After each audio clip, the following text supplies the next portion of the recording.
Hi there, it's Mike here from Shoe Science Albany in Silverdale, and this is Tech Tuesday. Last week we discussed variability and what you can do in mixing up your runs and your footwear on a weekly basis to remove the risk of some of the niggles developing into potential injury. Today we're going to look at the ASICS range and some of the variables within that range that can help you add some variety into your weekly runs. The first shoe I want to touch on is the Essex Nimbus 25. Now this shoe has launched over the last 3 months and has created a lot of excitement around the industry. Now it's nothing like any other Nimbus that's gone before it.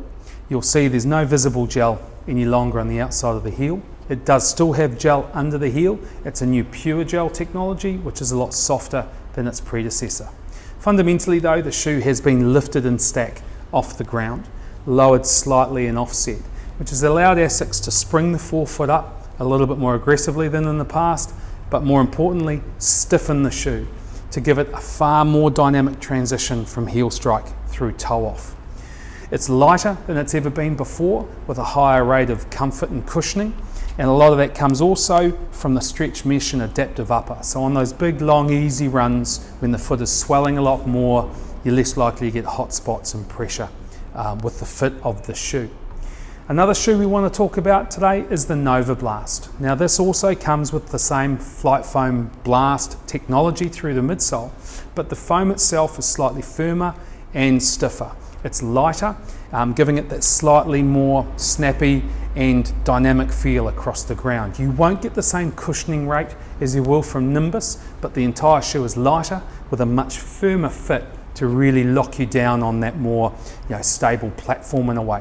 So at the end of the day, if you're running those higher tempo runs, potential race day option as well is the Nova Blast. Gives you that variable that you haven't maybe got in your running range at the moment.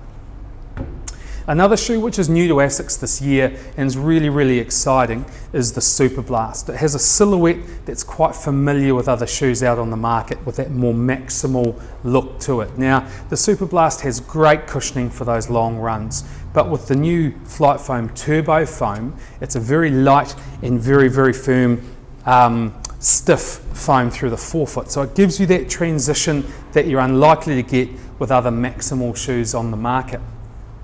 Now one of the most exciting things that's happening to ASICS in this next month or so is the launch of the new Kayano 30. Now we're going to talk a little bit about that today, but first of all we're just going to start with the Kayano 29, which is in stock now. Now the Kayano is synonymous with stability. It's been out, like I said, for almost 30 years. And when you look at Kayano in its current format, you'll see the visible gel external heel counter, giving it nice cushioning upon heel strike, but also that very stable feel in the heel. Now, over the last 2 or 3 years, Kayano's been given a much more dynamic forefoot profile, so it feels smoother across the ground than it ever has, but inherently is quite flexible. Okay, so it really hasn't differed from previous Kayanos in terms of forefoot function. Now, the exciting thing about Kayano 30 is that they've really rewritten the script. They've taken a lot of the learnings that they have from other shoes that we've mentioned, but they haven't sacrificed any of the stability that the Kayano is synonymous with. How they do that is by removing all the rigidity, the plastic and other technologies, is they widen the platform, giving you a broader base, a bit like the wheelbase on a car.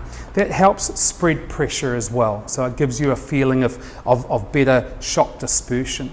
Now, the higher stack is also present, which we've seen in the Nimbus update already, and that allows ASICS again to spring the forefoot, stiffen slightly to give it a much more dynamic transfer from heel through toe off.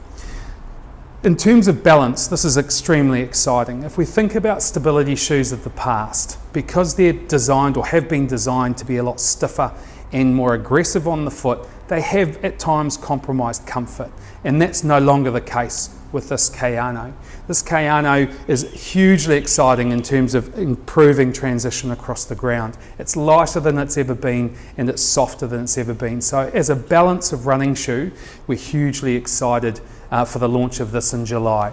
So please pop in July, try the new Kayano, compare it to some other options in the ASICS range, but also look out for us on future Tech Tuesday videos and we'll look forward to seeing you in store soon. Thanks very much.